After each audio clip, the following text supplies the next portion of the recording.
Bueno, estos son láminas que corresponden a la semana, lo que es el tubo digestivo. Ahí están viendo el nombre de una metaplasia intestinal en el estómago. Ya su nombre, su nombre mismo de esto ya está indicándoles qué significa. Así que no es nada complicado. Lo que hay que aprender es reconocer. Son casos en los cuales el estómago sufre una serie de cambios que le alteran un poco la condición de vida de la persona.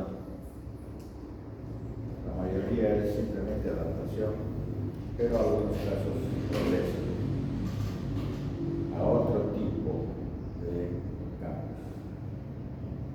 Están viendo aquí un endoscopio que está en el estómago. Lo normal es el color uniforme, pálido, y lo anormal es estas zonas blanquecinas.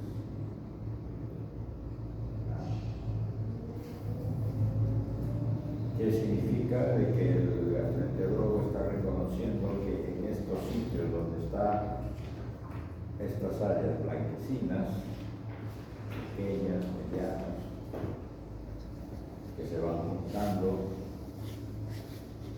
pero no se fusionan, simplemente están unas con otras, al lado de otras, es un problema de los epitelios o del epitelio de la superficie del estómago.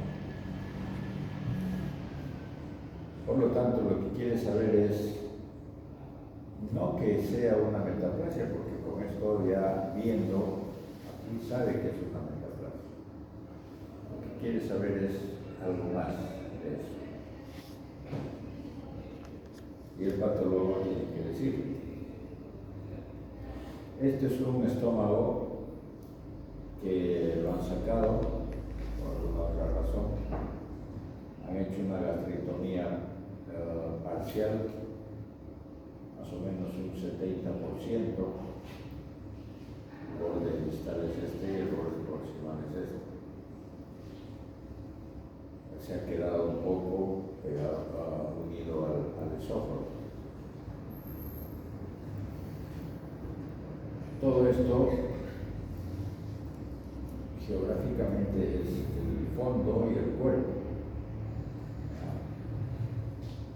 Pero, y esto es el ano. Ustedes ven que esas son las partes del estómago.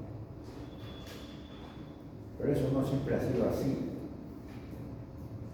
Cuando un niño o cuando hay un recién nacido, eso lo hemos visto en las autopsias.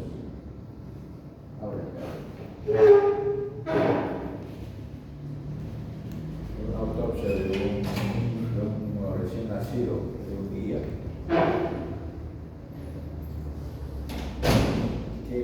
¿Qué sucede? Es un estómago totalmente liso, y si al estudio histológico el antro está pegado al píloro, pequeñito, muy pequeñito.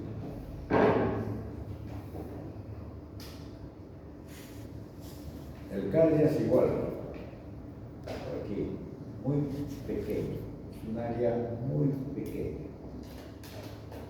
¿Qué es lo que más hay? El cuerpo. Claro, el fondo es porque están acá. Eso es lo natural. Así nace una persona. Pero a la medida en que va aumentando de edad, igualmente tiene que comer. Y los alimentos que uno ingiere va a producir una serie de respuestas del organismo, especialmente desde el lado inmunológico, porque reconoce mucho de ellos que son elementos extraños, por la mayoría. Y eso hace que con el tiempo se vaya modificando el territorio de estas partes. Este es un estómago de una persona de 60 años, en la cual el antro está hasta acá.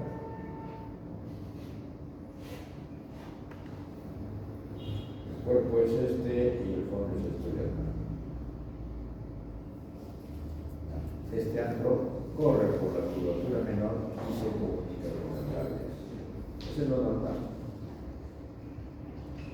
De una persona de 60 años, sí, hay que considerarlo que eso es normal.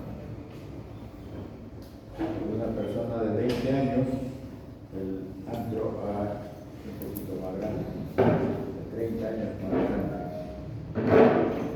Claro, eso no siempre es exacto, ¿ya? Porque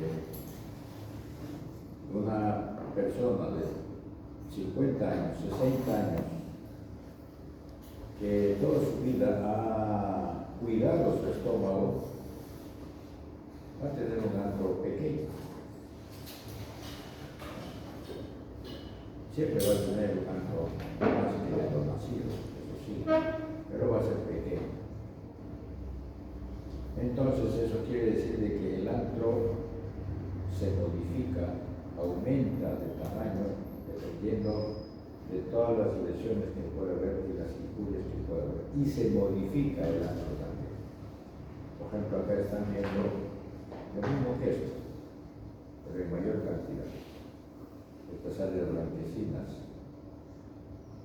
elevadas, como si fuera un empedrado. Todo esto hay que considerar que es una metaplasia intestinal. Entonces, por definición, ya ustedes saben qué cosa es una metaplasia intestinal. Así que esto es lo que van a ver en la histología. ¿Cuál es la importancia de saber eso? Primero, que la función del estómago ya no está ahí. Ya no hay. Si bien es cierto, acá hay un criterio normal, superficie, produce moco. Es un moco que protege a la superficie y que además protege de los alimentos, de esas cosas, también del ácido clorhídrico, del personógeno, ¿cierto? Si no está esa célula propia del estómago, está reemplazado por otro, no va a ser la protección adecuada. Si bien es cierto, el intestino tiene también producción de moco, pero ese moco es otro tipo. Mientras que el estómago está compuesto de moco con sulfomucinas, el del intestino tiene cianomucinas, que es otro. Y es por eso que la gente que tiene mucho componente dispéptico, malestar, molestias, gases, una serie de cosas, es porque, y especialmente cuando come algún tipo de alimentos, eso es porque ese estómago no tiene la superficie celular normal, ya se cambió. Y claro, hay otras cosas más que por eso. Entonces aquí le estamos, en esa gráfica se le está echando la culpa al helicobacter. No necesariamente es lo único. Hay muchos que producen esos campos. El Gotter, la SAT también dice, y hay otros más, es una lista larga. ¿Qué va a producir? Gastritis. Una gastritis.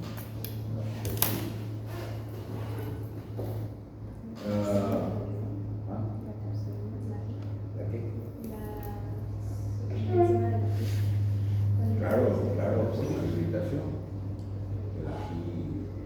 El alcohol. ¿Qué? También fumar. Claro, fumar. O sea, una serie de elementos. Porque el humo del cigarro cigarro no solamente va al sino pasa también al estómago. Agentes químicos, un medicamento, los antiinflamatorios, los esteroideos. O sea, es una lista larga. Va a producir una inflamación crónica.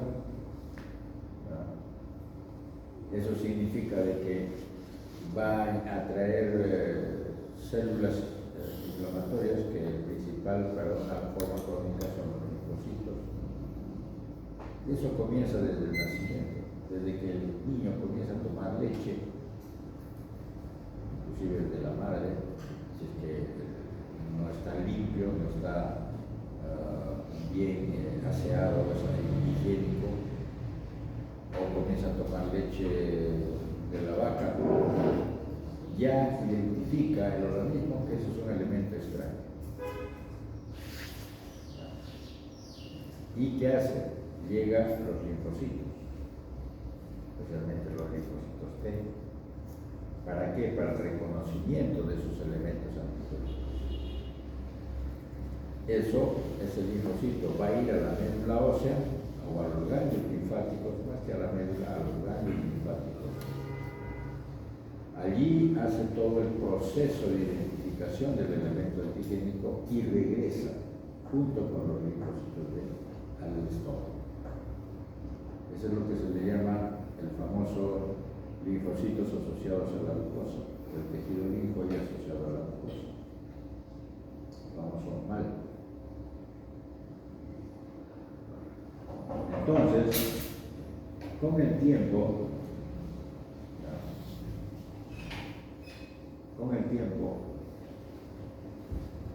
la constante inflamación crónica que progresivamente va a ir permanentemente dañando a la superficie del estómago, va a condicionar lo que se llama la gastritis atrófica. Esta gastritis atrófica, aquí le han echado la culpa a la bacteria desde el principio, pero puede ser cualquier otro que es persistente en esas condiciones.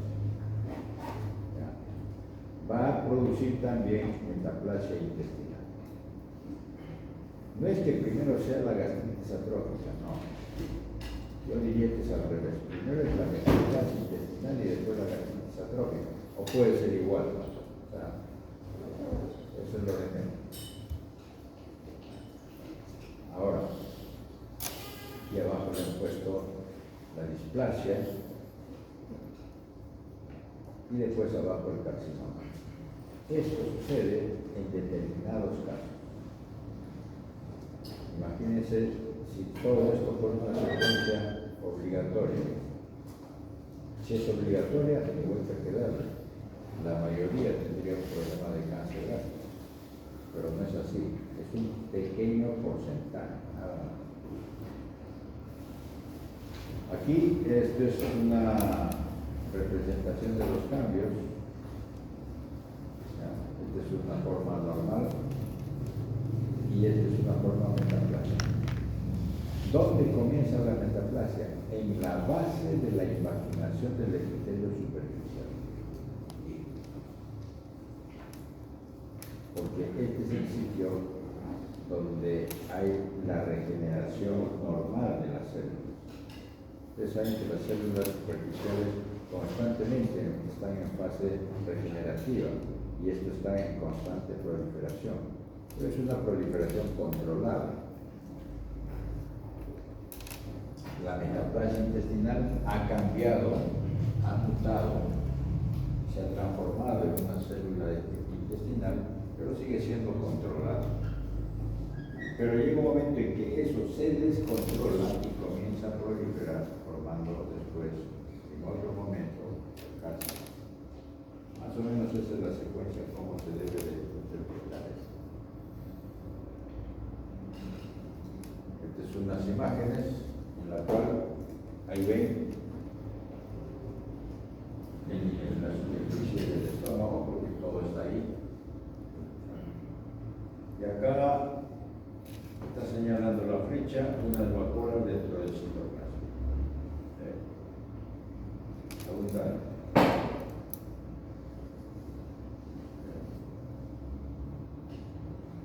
Eso es la metaplasia. Ya la célula epitelial superficial ya no está.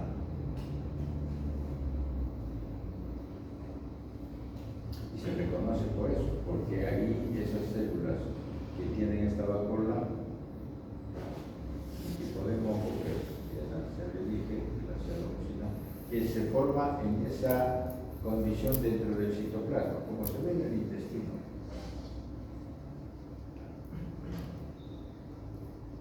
Ahora, aquí hay dos términos, el incompleto y el completo.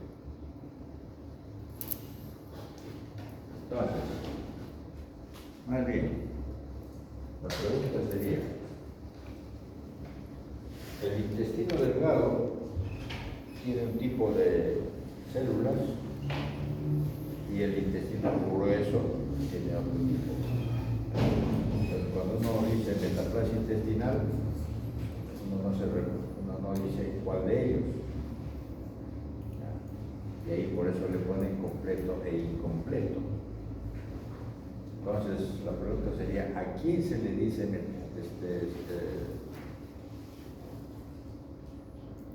claro, metaplasia intestinal incompleta? Porque asemeja a cuál de ellos, al intestino delgado o al grueso. Cuando uno dice metaplasia intestinal incompleta, ¿a cuál de ellos se refiere? ¿A cuál de ellos se ha transformado? ¿Se ha mutado? ¿Al intestino grueso o al intestino delgado? ¿Entendieron la pregunta? ¿Cuál cree? ¿El grueso? Al grueso. ¿No es cierto? Porque cuando uno dice metaplasia intestinal completa, quiere decir de que eso es intestino delgado. ¿Por qué completa? Porque cuando uno dice completo significa que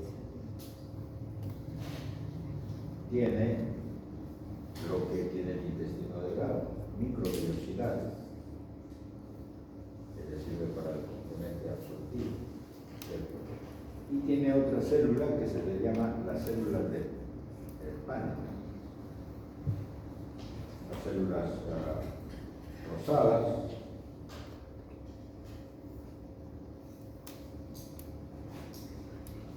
que están ahí abajo en la invaginación por la cripta, y ahí están.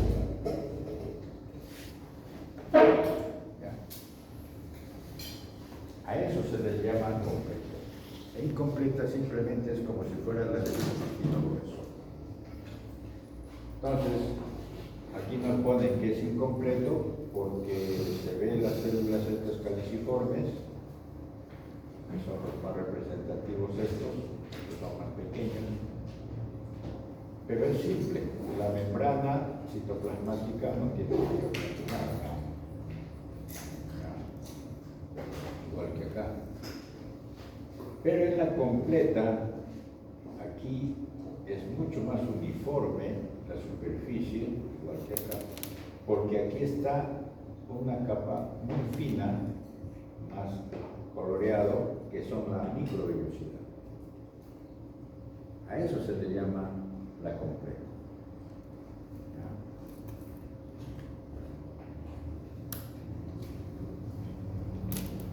Este, por ejemplo.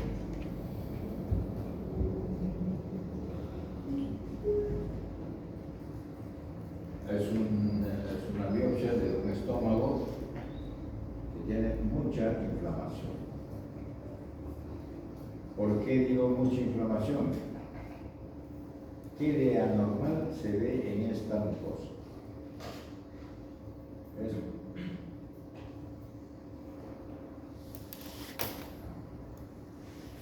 Muy denso, pero principalmente eso.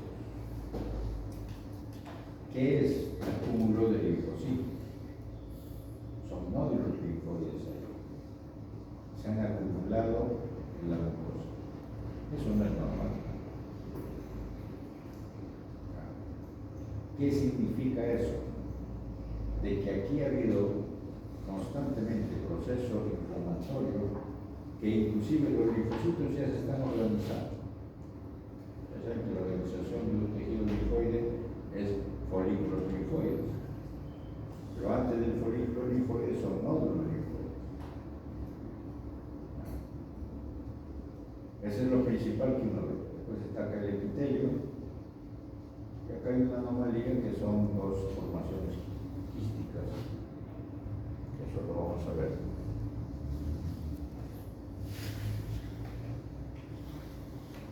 Por ejemplo acá. Estas son las glándulas. El antro, que no tiene mayor significancia acá, y este es el epitelio superficial, aquí no hay mayormente nada, pero acá sí se ven células caliciformes y aquí se ve cantidad de células caliciformes. Esta es una metaplasia intestinal. Que pueden estar los dos, el completo y el incompleto, sí, podrían convivir. Acá están las glándulas, como dije, pero por debajo de eso, ¿quién está acá? Acá hay un fragmentito de la muscular. Y en este lado, acá hay otra invaginación, porque no son las invaginaciones del epitelio superficial, porque ahí está el ganglio metaplásico, no están en las glándulas, por si acaso.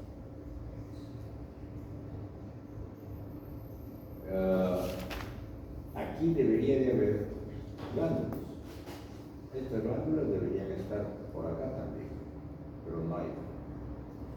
Entonces, ¿qué ha sucedido? Que hay atrofia.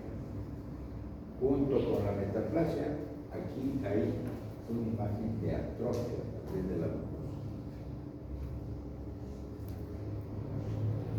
Claro, junto con el linfocito, no necesita ver mucho, pero ya hay daño.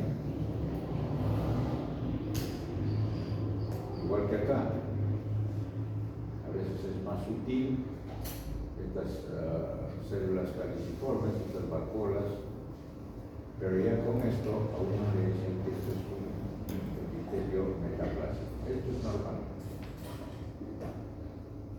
Esto está llegando, esta es una invaginación que está llegando hasta por acá, inclusive hasta acá y acá. Estos son glándulas que todavía están ahí abajo. O sea, acá no hay atrofia. No necesita haber atrofia para que haya metaplasia. Pero sí, la atrofia es una secuencia más de los cambios inflamatorios.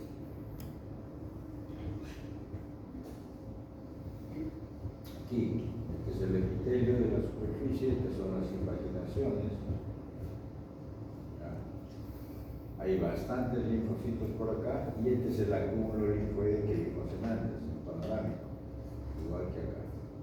Aquí está desapareciendo las glándulas, por eso hay glándulas atróficas.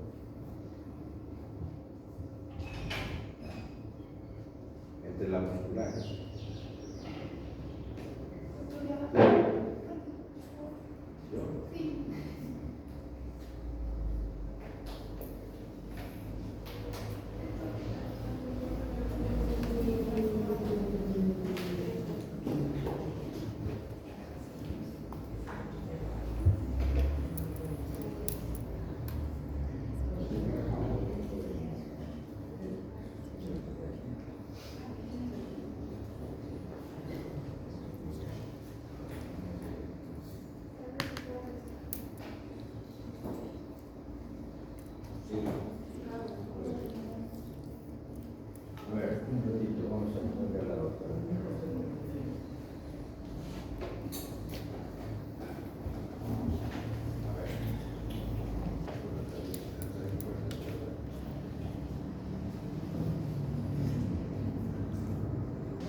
Ahí vean cómo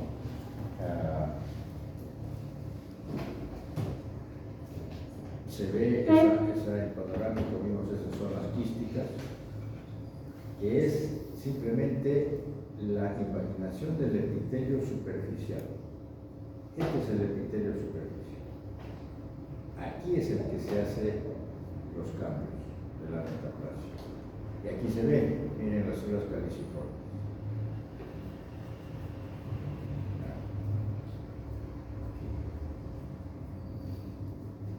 Se continúa con esto, en la parte basal se ha hecho un quiste, igual que acá, porque ahí está la metaplasia. Miren las células caliciformes. Acá también hay, y también, y aquí no hay glándulas. O sea, todo esto es una zona atrófica.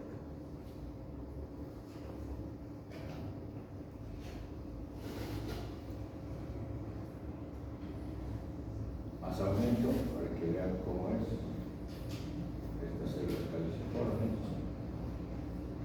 No podemos distinguir si aquí hay el completo o el incompleto, no.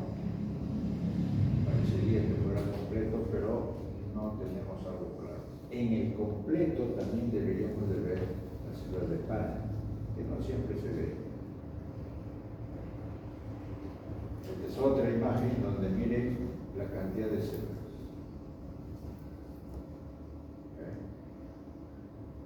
Células caliciformes de la metaplasia. A veces saltan, acá hay un poquito, acá hay un poco más, pero todo en la continuidad. ¿Correcto? Todo es así. Y todo está en la superficie. Y en los sitios donde está esta zona metaplásica, en la parte de abajo, no hay tantas glándulas. Es por eso que hay una, no digamos secuencia, pero hay una especie de continuidad de lo que hay en metaplasia y atrofia. Que no siempre se ve así, debe ser lo más frecuente. Estas células. Ahora, la importancia de que el patólogo diga si es completo o incompleto es porque en la mayoría de los pacientes que tienen metaplasia incompleta debería tenerse más cuidado, porque ese es el que hace la secuencia de metaplasia intestinal, displasia y adenocarcinoma.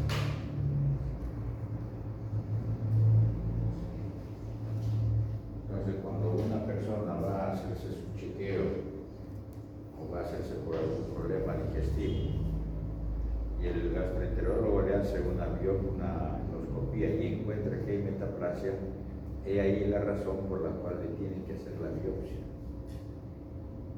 para ver hasta qué punto está la secuencia de eso y ver si efectivamente de esa metaplasia ya hay cambios displásicos o de repente es un carcinoma temprano, incipiente.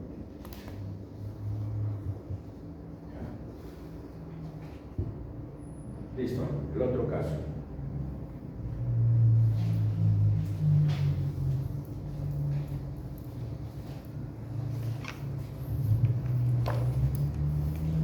Este es más bien lo del cuello uterino. Aquí están viendo un dibujo en el cual lo que más importa acá es el exocervix. O el cuello uterino, más que exocervix, el cuello uterino en su conjunto.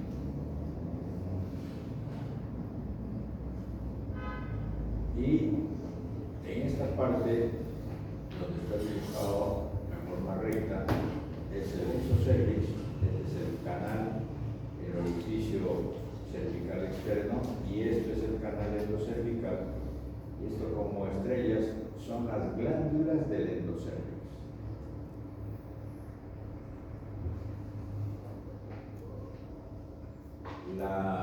El epitelio del endocervix es un epitelio cilíndrico simple que produce moco, ¿no es cierto?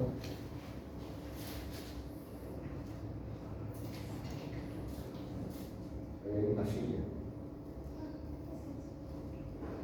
Pero llevarla por allá.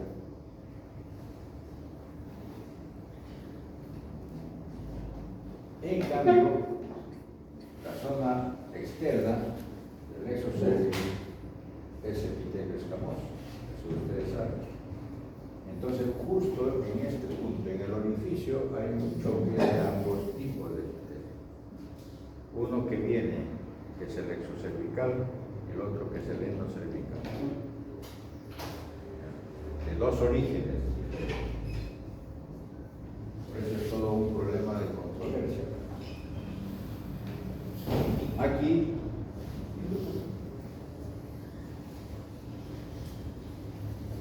está el canal, está cerrado. Este sí es una fotografía de un cuello uterino real. Está todo cerrado y aquí debería estar el exocervix y aquí el endocervix. ¿Cuál es la importancia de conocer eso? Al detalle. A ver.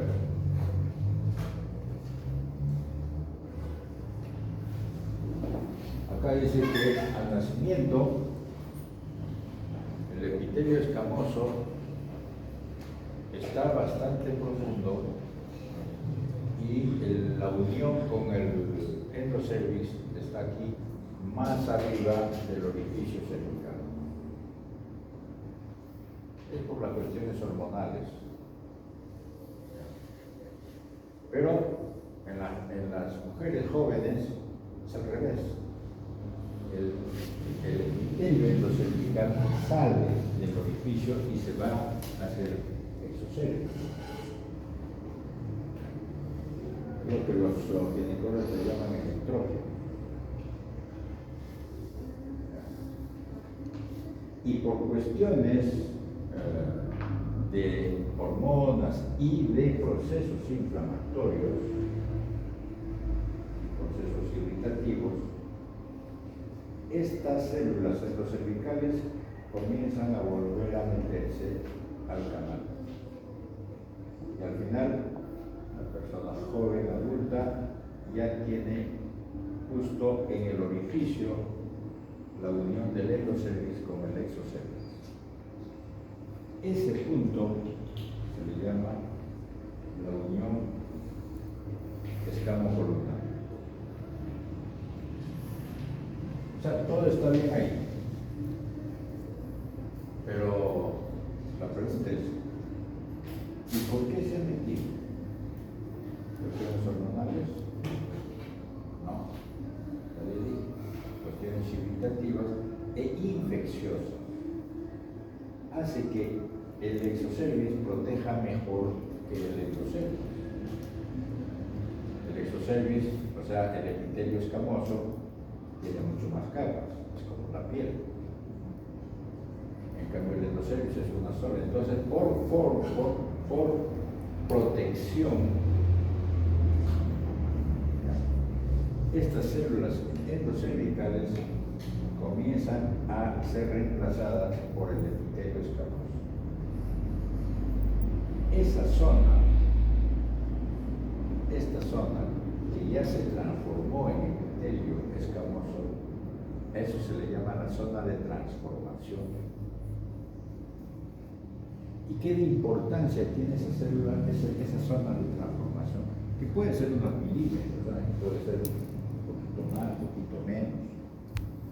No es muy grande la cosa. Aquí lo han hecho exageradamente, pero es para que más o menos se entienda.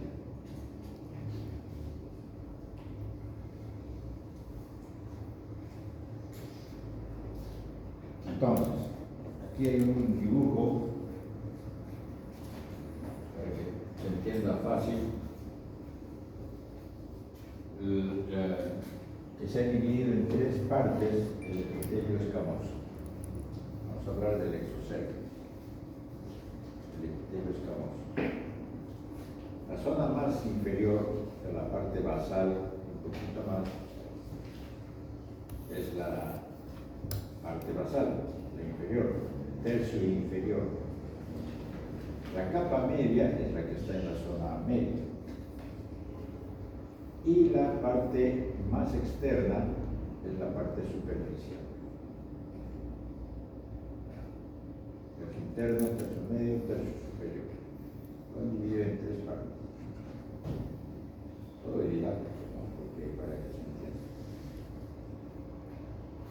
Entonces, cuando hay un proceso infeccioso, y ustedes saben que el proceso infeccioso, así de lejos, es el papiloma. Pero el papiloma, ¿cómo ingresa? Vía luminal, por acá.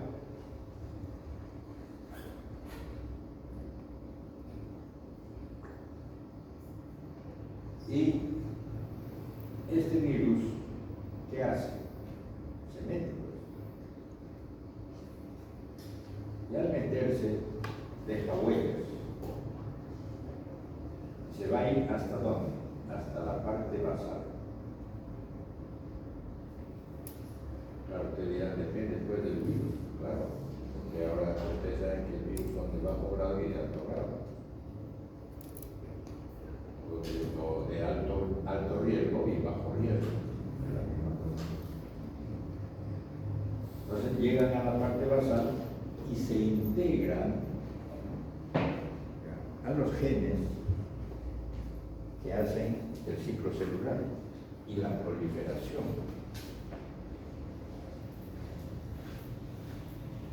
Allí es el que hacen el proceso de integración, especialmente con dos genes que tienen los de alto riesgo, ¿no? Que es el D6 y el D7. ¿Y qué hacen eso? Suprimen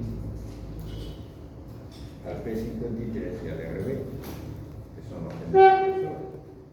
Lo inhiben, lo suprimen, lo bloquean.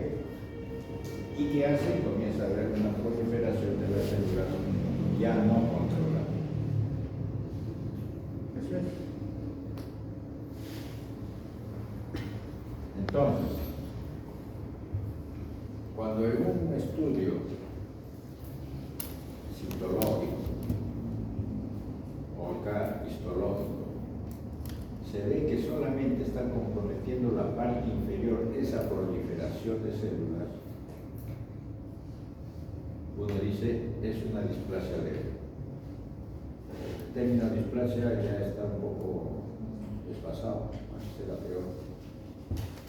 Ahora se le llama NIC1, y ahora hay otra que está mejor todavía establecida, pero eso lo vamos a decir. Si esa proliferación ya no solamente está en la parte inferior, sino hasta el tercio medio, se le llama displasia moderada. Si esa proliferación ya no solamente está en el tercio medio, y que ya está en el tercio superior, es una displasia severa. Y cuando compromete todititas las capas, es un carcinoma in situ. Claro, si yo digo displasia severa, ya está comprometiendo todas las capas. Pero eso es sutil. Si el carcinoma rompe esto que se le llama membrana basal, lo rompe y lo atraviesa, ese es un carcinoma inguinal. En este dibujo está todita la secuencia.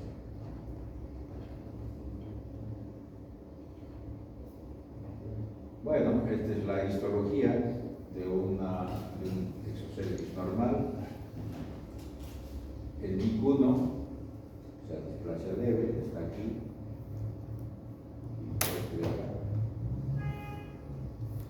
El NIC2 compromete hasta aquí. Cuando digo compromete, porque las células son atípicas, son anormales, están mal distribuidas.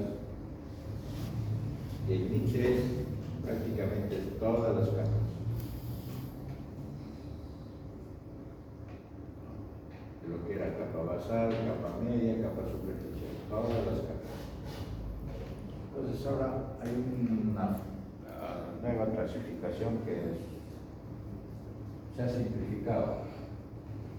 Hubo un consenso de los ginecólogos que se dedican a esto del cuello uterino y los patólogos que también se dedican a la parte ginecológica. Y los ginecólogos dijeron, ¿Para qué vamos a hacerla larga? Mejor acortamos la cosa y así simplificamos inclusive el tratamiento. Entonces ahora se dice neoplasia intraepitelial escamosa de bajo grado. ¿Qué involucra eso? El NIC1 o la displasia leve.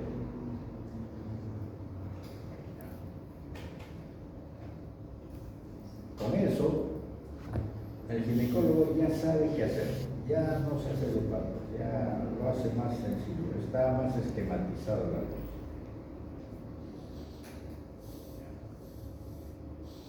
Lo único que sabe es que no va a intervenir, va a hacer un control. Pero si el patólogo le dice que es una neoplasia intraepitelial escamosa de alto grado, que significa displasia leve, displasia moderada, displasia severa, carcinoma in situ. Esos tres significa una neoplasia intraepitelial escamosa de alto grado. Allí el ginecólogo interviene. Y listo. Y con eso se simplifica la forma de entender esta lesión.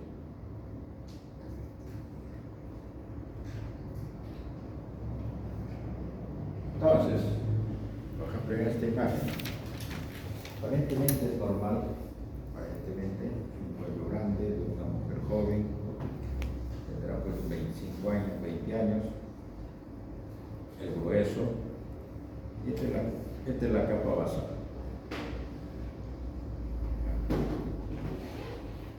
Entonces hay que ver aquí con un poco de sutileza qué cosa puede uno encontrar.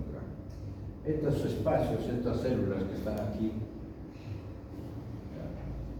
que tienen ese citoplasma claro, simplemente es por el glucógeno, que hay mucho glucógeno. Porque es lo normal. En el exocervix de mucosas es así. Entonces, pero en la parte de abajo se ve un poquito de proliferación. Poquito.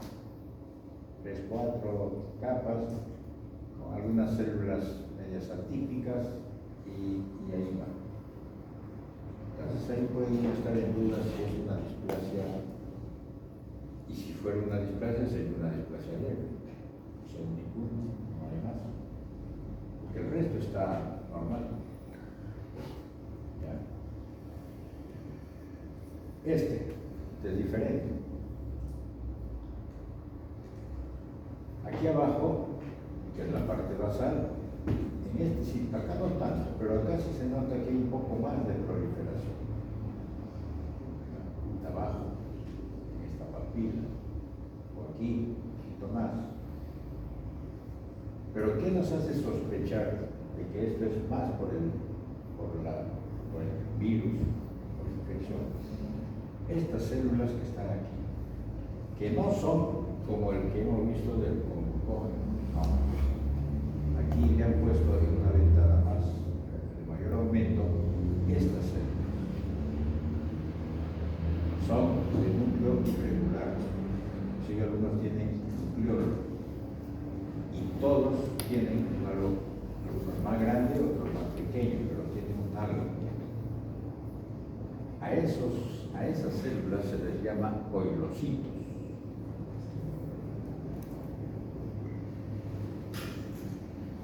Entonces, como les dije antes, ¿cómo entra este virus? Por arriba.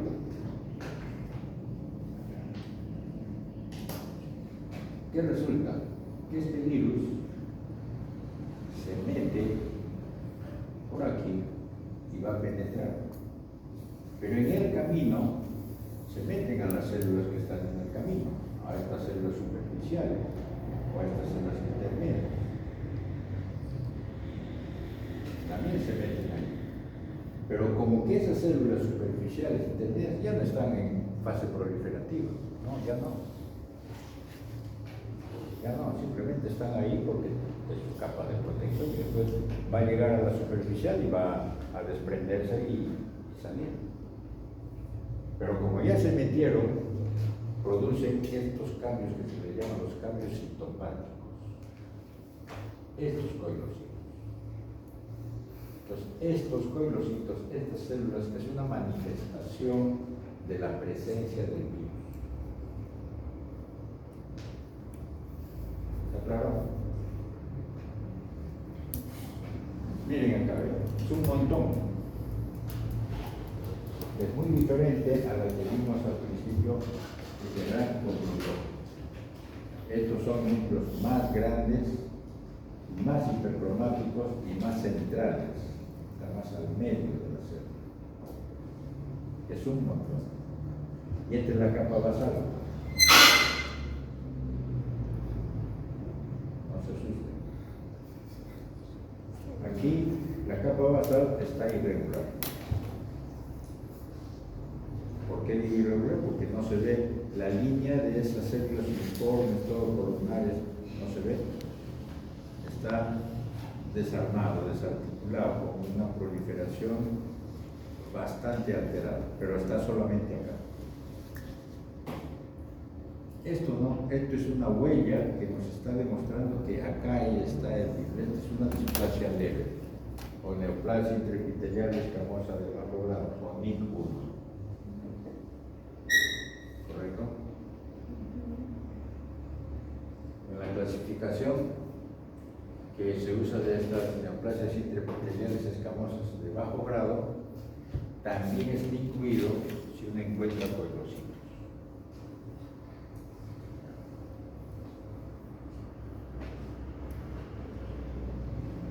Vean esto. Aquí está proliferado.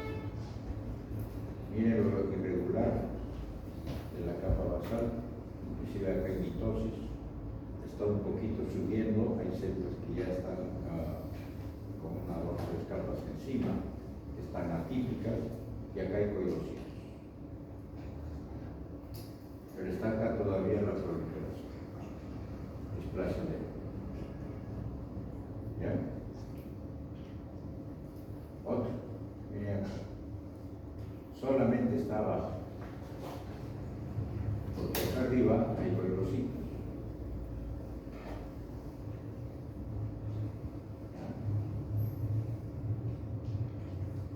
Igual acá,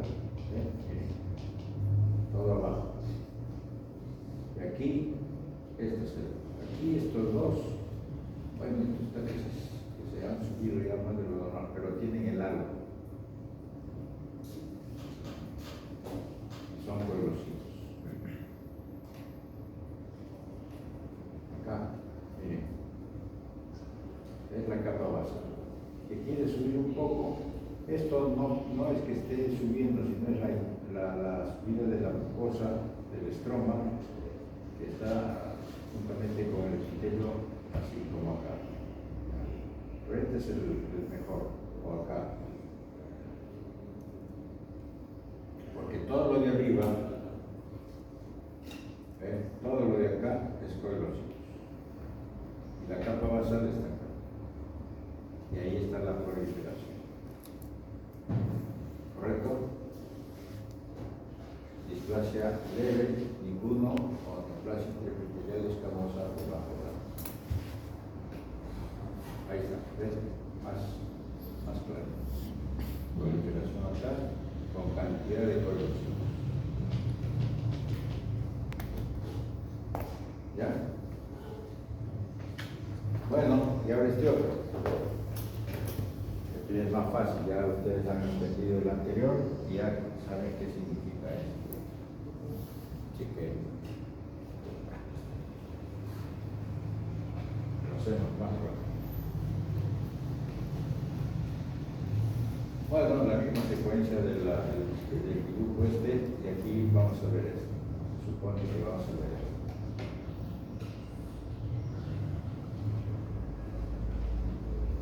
Igual, vamos a ver esto. Claro, no todo es igual, nadie es igual. Como ninguna persona es igual uno con el otro, a excepción del primero, que inclusive las calles son diferentes. Acá también cada cuello es de cada persona. Y Cada displasia es de cada persona. Pero hay que tener los criterios, por eso uno aprende, por eso ustedes tienen que aprender los criterios básicos a dónde calificarlos, en qué lado ponerlos. Por ejemplo, dicen que es una displasia de alto grado o una displasia severa. ¿Por qué? Porque si uno se da cuenta, si bien es cierto, acá se nota que hay proliferación en la base, pero también el resto no está maduro, no son células maduras. Y están desordenadas, no tienen las capas que normalmente debería de verse, como aquí en esta foto se ve eso. Capas normales, no hay, todo es casi parejo. Si uno pusiera esto mayormente, va a ver que las células, los núcleos, no son normales, son aquí. Y están en las tres capas.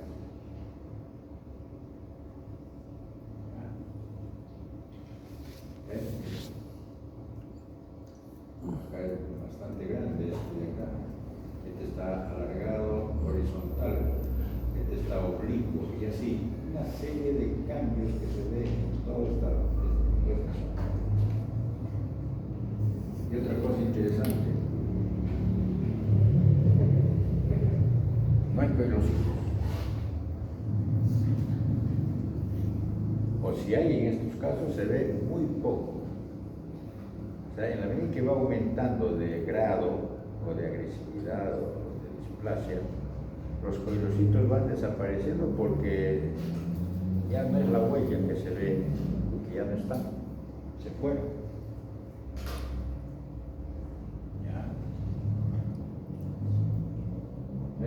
Igual que esto no es un coilocito, es una mitosis. Y las células están hasta aquí, están en forma horizontal, pero son atípicos.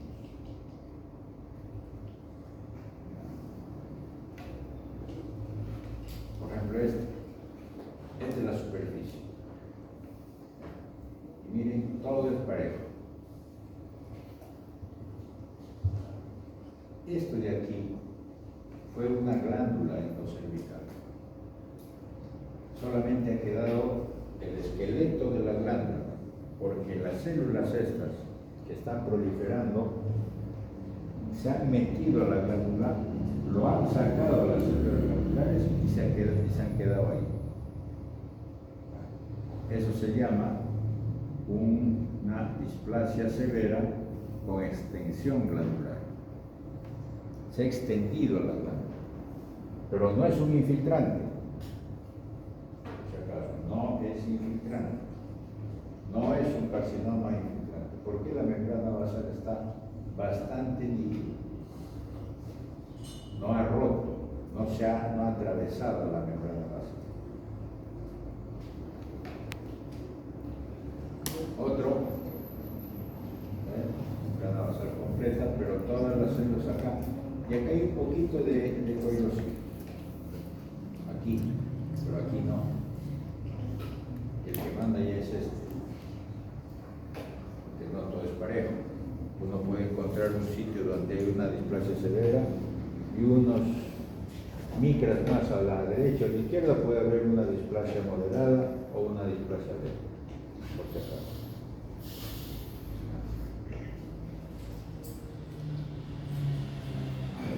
Ahora, uno ve hasta acá, pero la superficie todavía está con células horizontales, como si fuera la última capa, ¿no es cierto? Esas que se van a desprender. Pero ¿qué sucede? De que ya están atípicos, ya tienen los cambios. Entonces, ya algunos patólogos simplifican también la cosa y dicen, bueno, ¿cuál es la diferencia entre un carcinoma in situ y una displasia severa? Los dos tienen comprometido toda la capa. Entonces, ¿cuál es la diferencia? Entonces, para muchos dicen, no hay diferencia. Entonces puedo ponerle o carcinoma in situ o displasia severa. Pero algunos dicen, no, mientras todavía haya algunas células horizontales en la última capa, yo diría que esa es una displasia severa. Si ya no hay ni eso, digo un carcinoma in situ. Pero para efectos prácticos, al ginecólogo no le va a interesar, simplemente lo que le importa a él es que le digan si es una neoplasia intraepitelial cervical de alto riesgo. Como es una neoplasia intraepitelial escamosa de alto grado. Entonces ya está involucrado los dos. ¿Ya? Claro, hay variantes, hay una serie de diferentes tipos histológicos. Este es un carcinoma, una displasia severa, dicen otros dirían, sí, es un carcinoma in situ. Estos no son coelocitos, ¿no? Son núcleos que tienen esa vacuola y están nucleados. Esto, ¿qué es esto? Una capa gruesa encima del epitelio escamoso. Es queratina. Es el color de la queratina, si ustedes lo ven, pero está recontra grueso. Y si ven, dentro de esta queratina hay núcleos. Y esos núcleos todos son atípicos. Entonces uno dice, bueno, este es un carcinoma in situ queratinizante.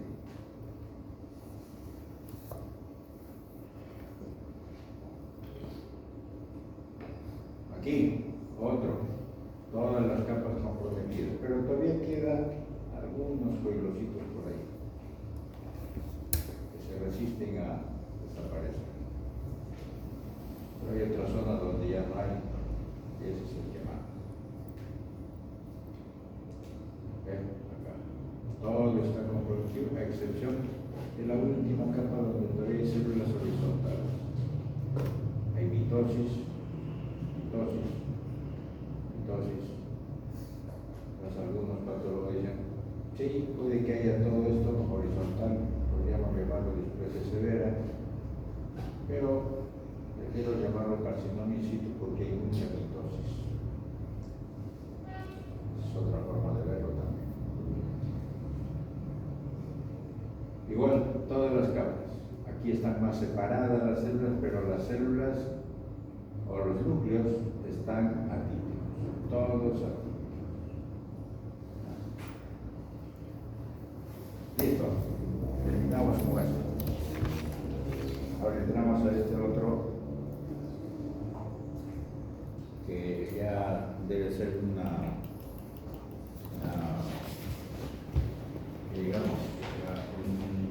forma final de que se les quede a la cabeza los diferentes tipos de necrosis. La vez pasada vimos una necrosis de infarto abdominal, una necrosis por la enzima, y esto, que le dicen necrosis tumoral, pero esa es una chapa, es a partir de un tumor maligno muy agresivo que se le llama un osteosarcoma. Es un ejemplo, porque muchas neoplasias malignas de alto grado de proliferación hacen necrosis. Y esto es uno de ellos.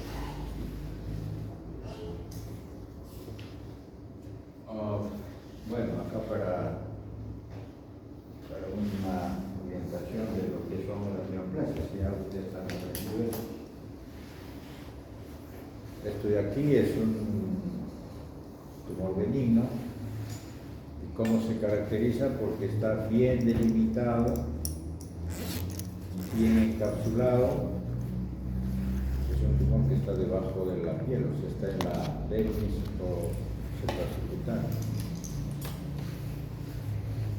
En cambio, este otro no está encapsulado, está creciendo hacia la superficie, aquí, y también se está metiendo hacia el celular subcutáneo.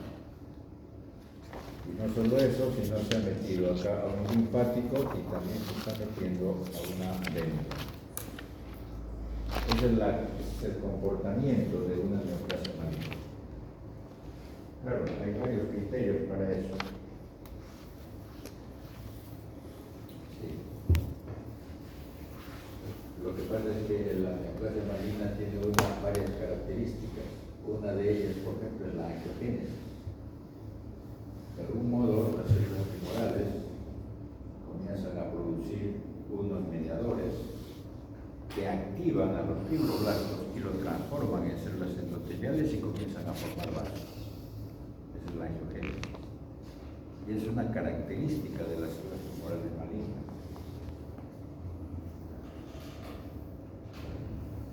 Una de tantas. Esta es una imagen macroscópica de un tumor de mama que es bastante grande, muy destructivo, ha destruido totalmente la piel. Se está exponiendo el tumor con hemorragia y necrosis.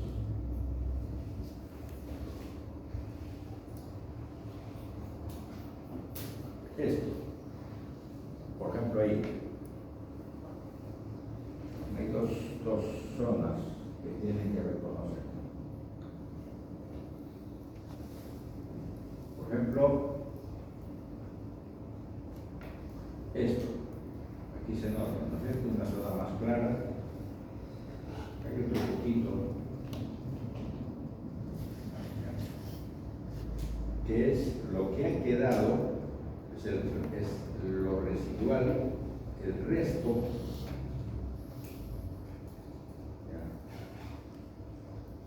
de la célula tumoral, del osteosarcoma. Es la zona viable, o sea, la que todavía está reconocida, que tiene viabilidad. Todo lo rosado que ven aquí, todo lo que hay acá, alrededor, es la necrosis.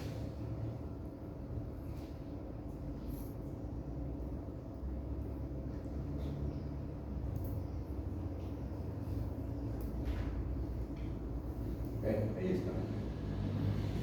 Aquí se reconocen las células tumorales, están viables. Acá hay otro foquito, que ese aumento no lo veíamos tan bien.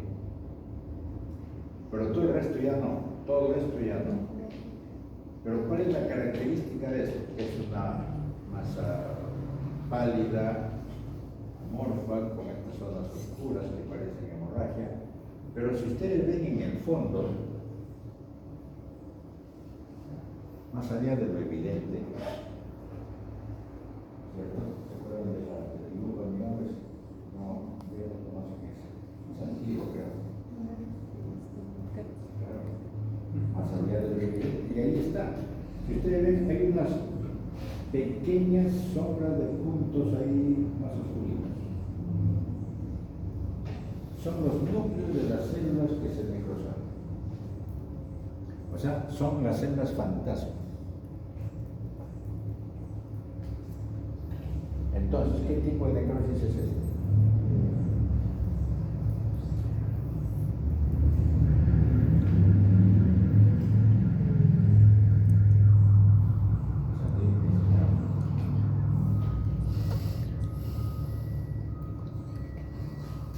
Donde solamente se ve sombras, fantasmas, a la justa.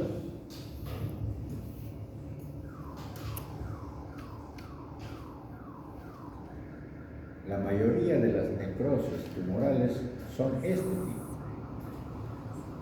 tipo coagulativo.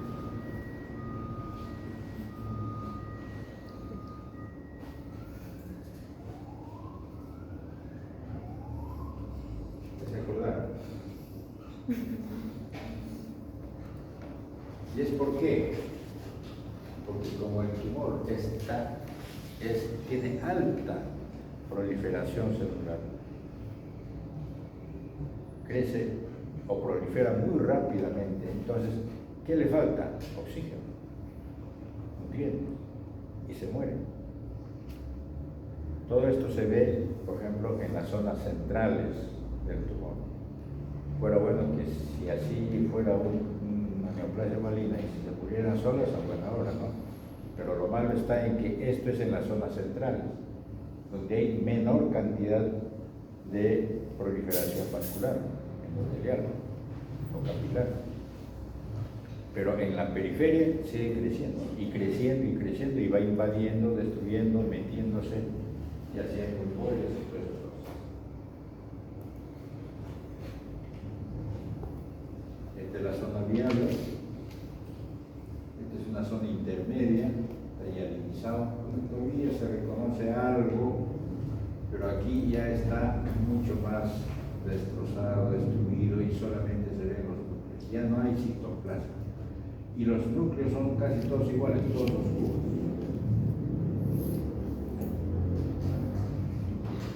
Ven acá, todo esto. Ahí están las células. A la justa se ve.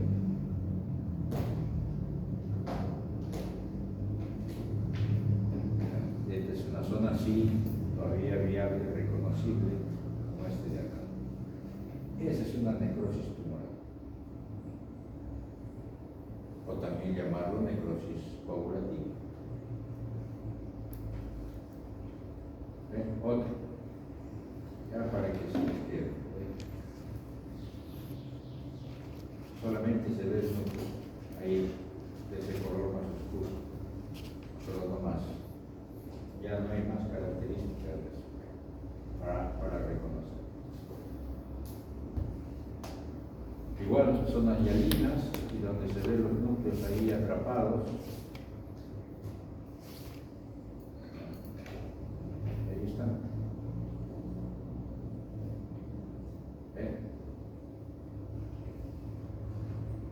Ya esa zona necrótica ya no está rosada, sino hialinizada, porque entra pues el material hialino y se organiza y se consolida. Pero es necrosis de sueño. Ya, este otro, colesterolosis. Como su nombre lo dice, es a propósito del colesterol. Ustedes saben que uno de los sitios donde más interviene el cirujano, y de eso vive, es la vesícula biliar. Claro, ahora se ha mejorado muchísimo, ¿no? El acto operatorio, porque ahora es pura laparoscopía, a excepción de que sea pues una enfermedad vesicular bastante grave o seria, o que tiene mucho problema de adherencias y todo, ahí sí tiene que ser una cirugía abierta, pero si no, por la laparoscopia.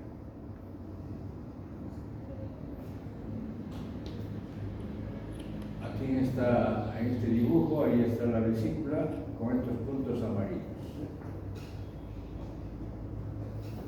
¿no? Color verde, un amarillo y un fondo verde, puntos amarillos. Aquí han dibujado cálculos. Esta es la vesícula,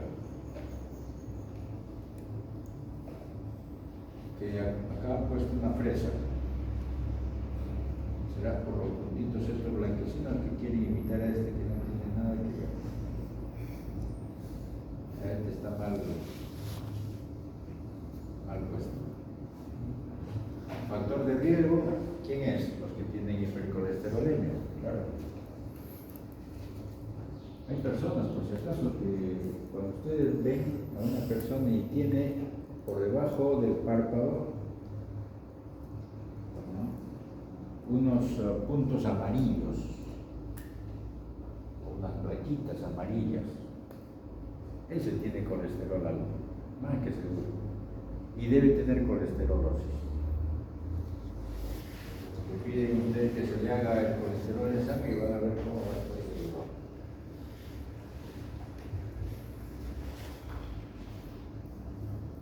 Esta es una vesícula que todavía no lo han sacado, pero todavía no lo han puesto en forma.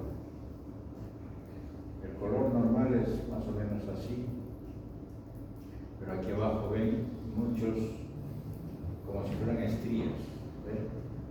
Amarillentas. Ese es el colesterol. Ese es el colesterol. ¿Ven? Aquí, cantidades, puntitos, toda la superficie. Esto está fijado en forma.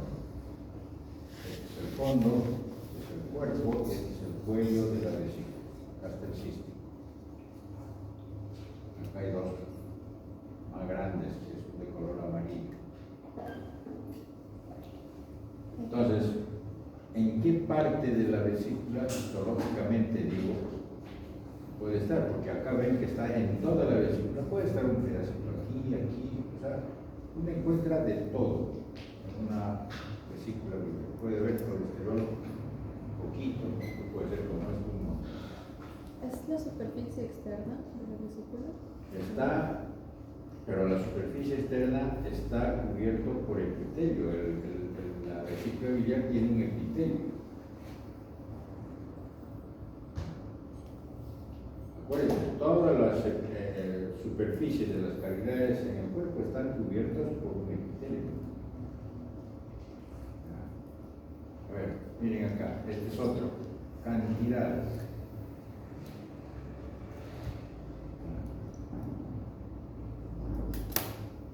Y este debe haber tenido cálculos, no que ya lo sacaron. Ahí está, ¿ven? Este es el epitelio. Claro, este es un epitelio que está un poco alargado. ¿Por qué? Porque todo depende en qué momento lo han sacado. Porque si está en fase de contracción, este epitelio está así, todo está así. Pero si está en distensión, todo se alarga. Lógico, ¿no es cierto? Esta es la muscular, el músculo, es el vaso, y por acá está ya la parte de la serosa o de la zona pegada al hígado. Ahí está. Este más bien está en fase de contracción. Y este es el epitelio. Todo eso está, o sea, el epitelio cubre toda la superficie de la vesícula. Es el músculo. Y esta es una lámina propia muy finita que tiene. Y ahí está. Aquí está el colesterol. Me han tomado la foto a ese porque es el más representativo. Es el epitelio, así, en esta forma, como si fuera un pólipo. Y aquí está el colesterol. Este es otro, esa zona grande que vieron. Todo esto está lleno de colesterol. ¿Y está cubierto por quién? Por el epitelio. ¿Qué quiere decir entonces? Que el colesterol está debajo, justo debajo del epitelio de la vesícula biliar. Si no hubiera colesterol, ¿qué sería? La lámina propia. Entonces quiere decir de que acá, miren.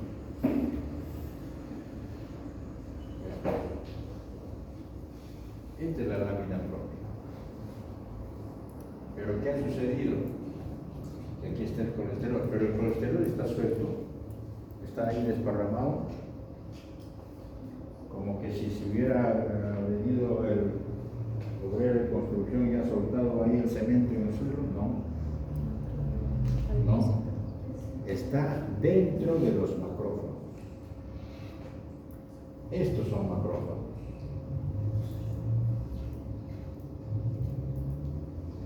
¿Qué quiere decir entonces? Que el colesterol ha sido fagocitado por los macrófagos. Los han fagocitado y bueno, le han dado carta libre al macrófago para que lo lleve el colesterol a ese sitio. Y ahí se ha quedado.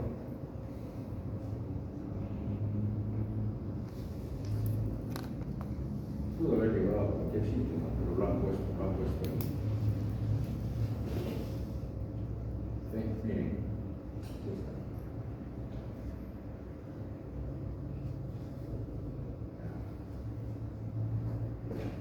Entonces, este epitelio ya no está funcionando como se debería. Esa es cuál es la función de la vesícula. No voy a estar metiéndonos en otro curso, por si acaso. Pero ya habrán aprendido eso.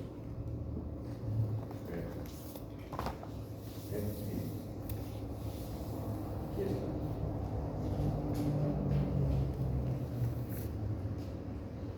Eso se llama colesterolosis.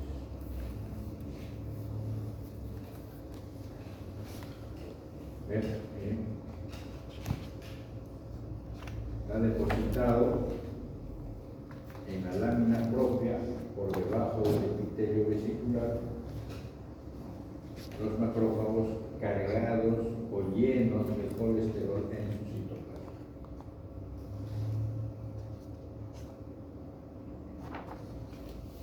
Mira.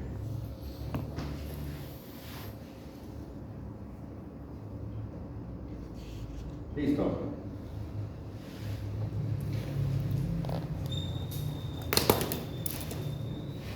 Por si acaso, todo lo que digo está entre los elementos etiológicos y la patogenia. Todo está ahí. Ustedes ya lo tienen que identificar bien.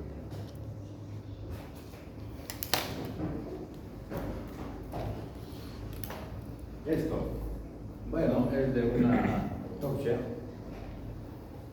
de un hígado que tiene tres características: que está aumentado de tamaño, que pesa más de lo normal y que la superficie de corte es opaco. Entonces el patólogo dice, aquí algo anda mal en este hígado. Le voy a hacer una coloración al hígado en macroscopía de frente, le voy a poner una sustancia que sirve para identificar que al fierro, fierro, parece que así sería. Y se coloreó de azul. Pero dice, sí, es fierro. Este hígado tiene fierro.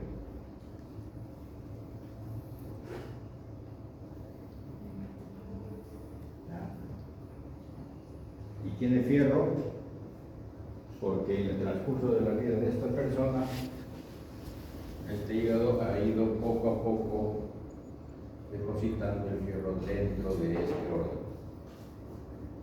¿Ahora dónde?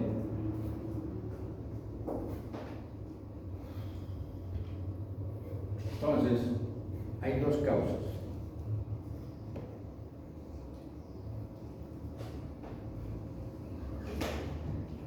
Una causa primaria y una causa secundaria.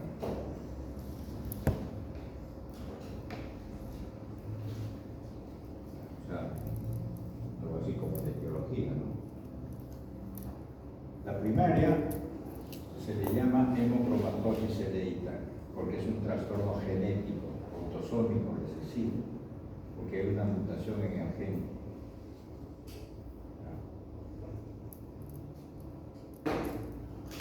Eso se deposita desde el nacimiento, prácticamente, poco a poco. Ya a los 30 años ese paciente está muy enfermo. Tiene depósitos de fierro en el hígado, en el páncreas, en el pulmón, en la riñón, todos lados. Y la causa secundaria es lo que más frecuentemente vemos. Esto es raro, no es tan frecuente. Entonces, esto es lo más frecuente. Transfusiones sanguíneas repetidas. ¿Qué tiene que ver? Entonces, en la patogenia de eso es. ¿Se acuerdan ustedes? Por ejemplo, un paciente que llega al hospital porque en un accidente ha perdido un montón de sangre. ¿Qué hacen ahí en emergencia? Le dicen, ya, trae 2 unidades de sangre, ¿no? De su área de banco de sangre. ¡Bah! Le meten con todos los cuidados, ¿no? Que sean compatibles y todo eso. Entonces, uno se pregunta, en esas bolsas de sangre, ahí están hematíes. Entonces ahí uno se acuerda, ¿cuánto tiempo de vida tiene un hematía? 120. 110. Ya no importa, 10 más, 10 menos, por ahí. 120. Pero uno no sabe si lo que han recogido en esa bolsa, cuántos días tiene de vida ese hematía. Puede que ya tenga 80. Entonces quedan 40 días nomás para que sea recogido. ¿Quién recoge a los hematíes muertos o que se van a morir? El vaso. Y ahí comienza a hacer la degradación y hay cantidad de fierro ahí. Y si son 2 unidades y en una tercera hay otra igual, o sea, en pacientes que a cada rato sufren transfusiones o tienen transfusiones, ese va a haber un problema de mayor cantidad de fierro dentro del organismo. Y ese comienza a depositarse porque hay tanto ya que no necesita pues dónde más usarlo. Y se deposita en varios sitios. Anemias hemolíticas, la misma cosa. Enfermedades hepáticas crónicas, claro, el problema está en que ahí no hay un buen manejo del fierro. La ingesta excesiva de fierro, eso es interesante. Uno diría, ¿se recomienda darle fierro a todos? Porque si no va a ser una ingesta excesiva de fierro.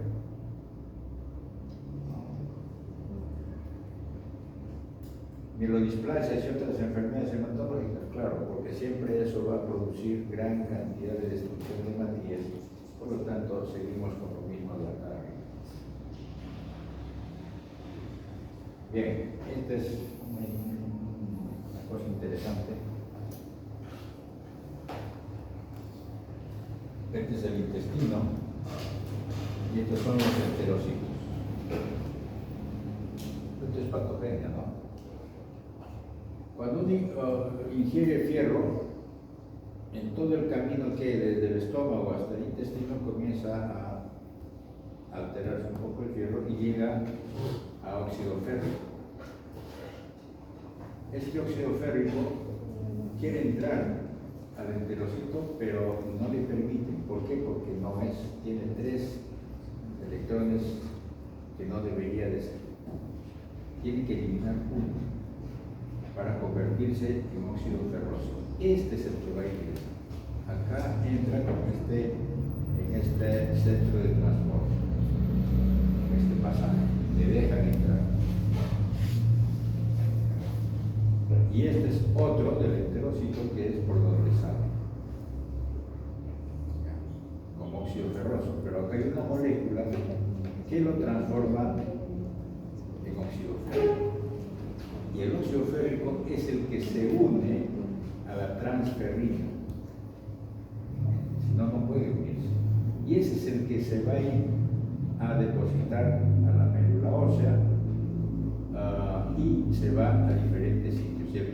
Y al sitio que va a ir es al músculo también va, y también va al hígado. Y produce lo que se llama la pepsidina. En el macrófago, que entra como óxido férrico, sale como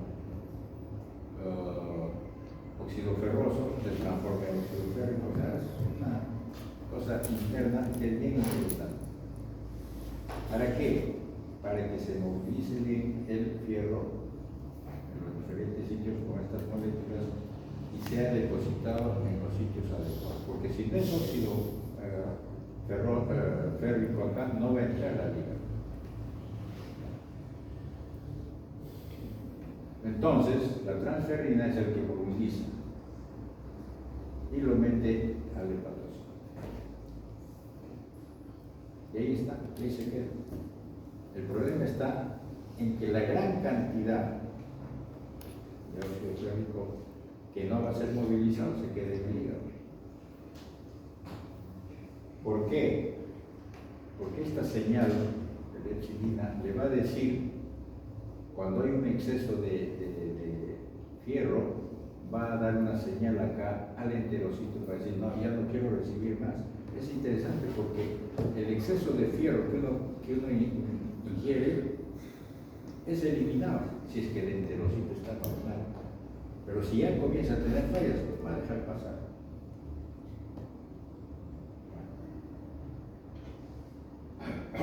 Entonces, esta cantidad de exceso en el hígado, que se va a depositar ahí, si es que nadie más lo pide, se queda. Y ese es el problema. Entonces, en una biopsia de hígado, a este aumento no se ve mucho. Aquí, a este aumento ya ven una cosa naranja, finita.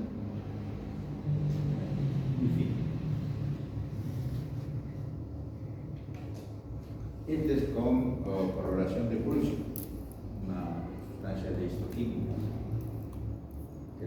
que sirve para identificar al fierro. Y ahí está, el azul depositado en dos sitios. Uno en los hepatocitos y el otro, ¿en qué célula? En el macrófago que vive en el hígado. ¿Cómo se llama esa célula?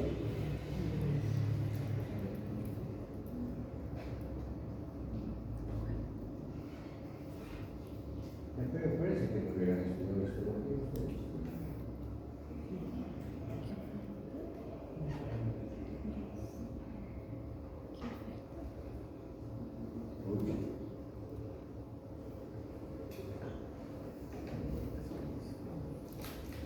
La célula de Kupfer.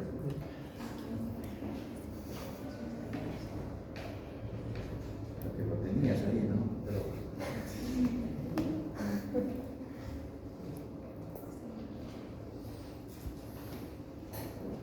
Y ahí está depositado en esos dos sitios.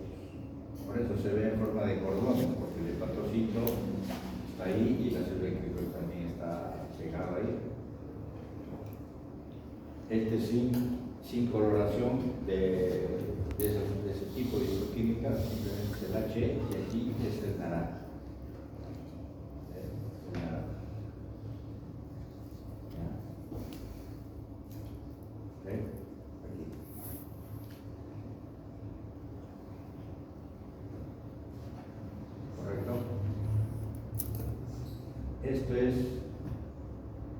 Esto se llama hemosiderosis.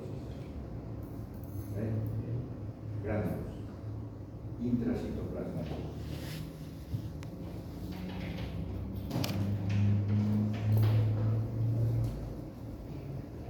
El problema básico de una cantidad de fierro en el hígado, ¿qué produce? Produce, bueno, es un hígado, un hepatocito que está tanto cargado de fierro que se comienza a destruir. Y la destrucción del hepatocito conlleva a la activación de elementos fibroblásticos. Y con el tiempo, eso es lo que más frecuentemente se ve, y más en gente más joven, en los de la hemocromatosis, ese problema genético, produce cirrosis hepática.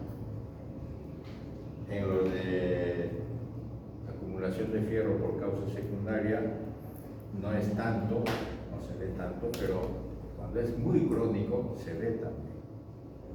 Y aquí se ve grupos de hepatocitos, ya no está completo, no está en forma trabecular, ya está deformado. Y aquí, estos son los nódulos regenerativos, los hepatocitos viables, y todo está rodeado por fibrosis. Esa es una cirrosis hepática. Por exceso de fierro en el hígado. En un problema ya final. Entonces, la diferencia está en que el primario es una hemocromatosis, típicamente genético, y al otro, la secundaria, se llama hemosiderosis. Lo que han visto es una hemosiderosis. Listo, ya terminamos.